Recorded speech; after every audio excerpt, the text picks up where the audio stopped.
Narito na naman tayo para sa isang napaka-sweet at nakakakilig na love story nila Kalingap Edu at Ate Viancy. Tulad mo ay aking makilala. Sa pagpapatuloy ng ating love story ay nagkita si Kalingap Edu at si Viancy. Ngunit hindi ito ngayon sa bahay nila Viancy kundi sa tabing dagat na bumiyahe pa si Viancy mag-isa para lamang makarating. Pagdating nga ni Viancy ay talagang namangha si Kalingap Edu sa ganda ng dalaga. Sabi nga ni Kalingap Edu na bakit hindi daw siya hinintay ni Viancy.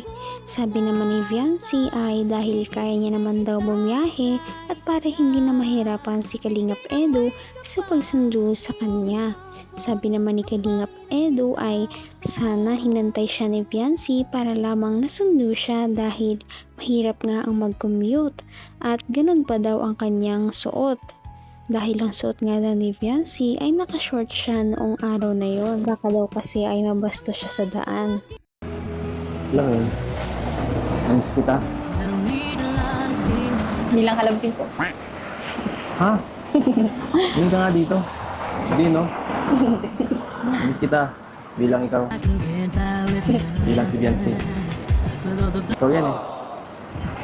Ikaw yan. Magsisimula naman po kayo. Napakaganda. Napakabait. Ganda po ng dagat. Ay, magsisimula naman po kayo. Okay naman pag-usapan yung mga ganun ah. Saka, bakit? Ayaw mo ba nun? Nahihirapan po ang pagsagot. Pag gano'n na pinag-uusapan naman. Nahirapan ka sagot. Gusto mo, taruhan kita? Oo. Ano po? Talaga namang kinilig ang mga viewers dahil nga pasweet ng pasweet si Kalingap Edu kay Viancy dahil sinabi niya kay Viancy na namiss niya daw talaga ang dalaga. Nahihiya pa nga si Viancy dahil baka niloloko lamang siya ni Kalingap Edu at binibiro sa pagsaming namiss siya. Sabi niya ay baka namiss lamang daw siya ni Kalingap Edu bilang isang ka-love team. Ngunit sabi naman ni Kalingap Edu na namiss niya daw talaga si Viancy bilang siya. Maya-maya ay dumating na ang Kalingap Boys at si Kalingap Rab, kaya naman lumipat na sila sa loob ng kubo. At ngayong araw nga na yon ay gagawa sila ng isang Q&A portion na siyang sasagutin ng tambalang Kalingap Edu at Viancy dahil para naman masagot ang mga questions ng mga manonood at para malinawan na rin kung ano ba talaga ang kanilang nararamdaman sa isa't isa.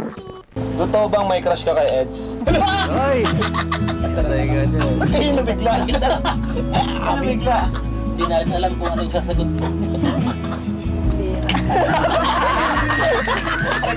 Totoo ba?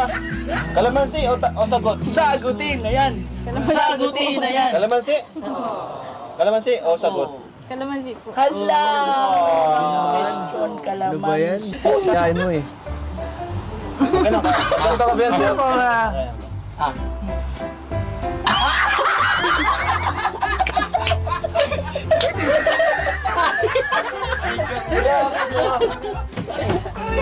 Kasi di mo... Isang tanong pa lang, kalamansi agad. Eds, totoo ba naramdaman mo kay Viancy? Uy! Sagutin na yan!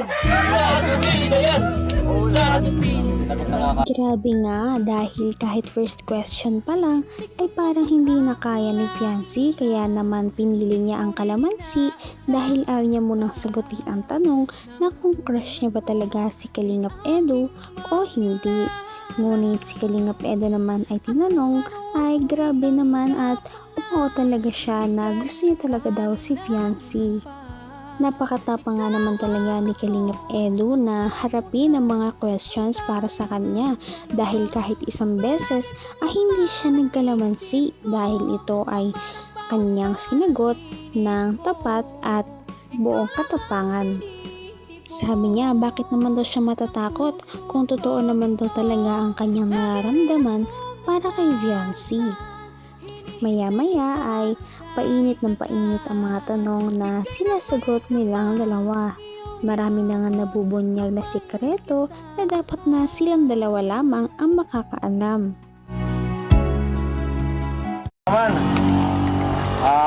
may vlog or wala sa vlog, ano yung pinaka-sweet na sinabi mo kay Biancy? Pinaka-sweet na words na sinabi mo sa kanya? Ay, hirap naman sabihin, dami nanonood eh. May marites no? Hot-seat ako dito. At si talaga si... Siguro, yung tatlong salita, Uy! Ano ba ito? sinasabi mo sa taong mahal mo. Uy!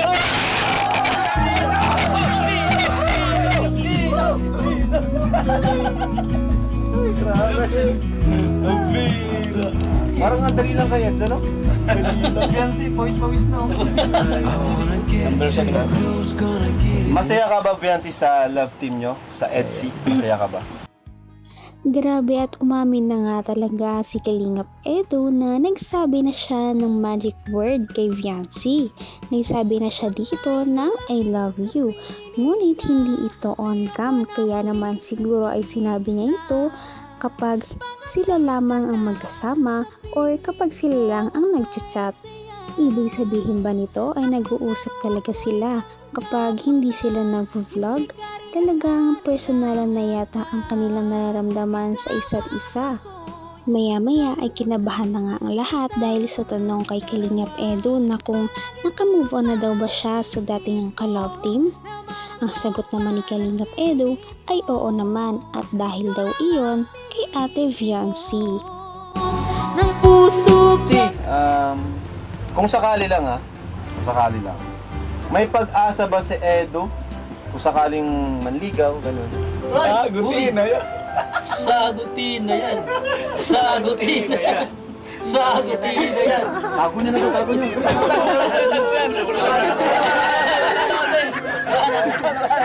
Sagutin na yan. Sagutin na yan. Sagutin na yan. Sagutin na yan.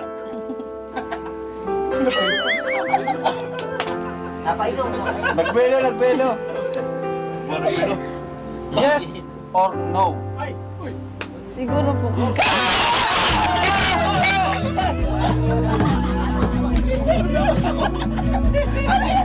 Siguro. Yes. Mali na, wag na. Wala na, tama na. Wala na mag-explain. Hindi dito kaya. Yun umami na din si Viancy na kung manliligaw nga si Kalingap Edo sa kanya ay siguro may chance na daw talaga si Kalingap Edo na maging manliligaw niya at maging boyfriend niya sa hinaharap. Kaya naman kinilig talaga ang Kalingap boys na nandoon at todo cheers sa dalawang ito. Maya-maya pa ay natapos na ang Q&A portion kaya naman pupunta muna sila sa coffee shop para mag-unbox ng mga sponsors para kay Viancy na sandamakmak. Ngunit bago sila makarating doon ay sa biyahe ay nagduet muna ang dalawa sa napaka-sweet na song at nagkaroon ng kilig moments sa van. pa.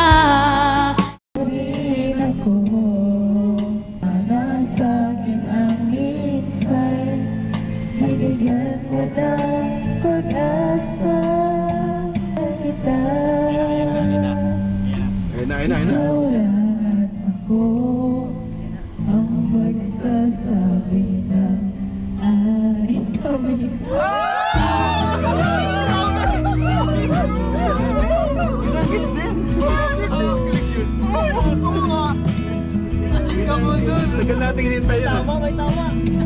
May tama siya, guys.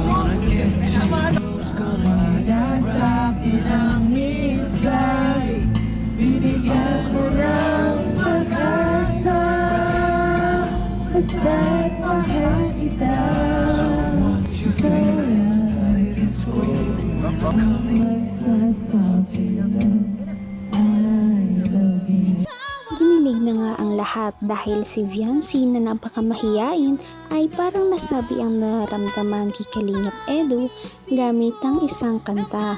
Dahil sa kanta na iyon ay may lines pala na I love you. Nakakakilig pa nga dahil habang kinakanta ni Viancy iyon ay parang inaalay niya talaga kay Kalingap Edu ang mga katagang iyon dahil nakatitig siya kay Kalingap Edu habang kumakanta. Grabe nga ang chemistry nilang dalawa dahil nagduet pa talaga sila sa pagkanta. At pagkatapos nito ay nakarating na nga sila doon sa kanilang pupuntahan. Talaga namang napakarami nilang kilig moments at marami pa tayong aabangan sa kanilang tambalan. Ngayon'y Kaya naman sana ipatuloy natin silang suportahan at mahalin si Viancy, si Kalingap Edu at ang Kalingap team.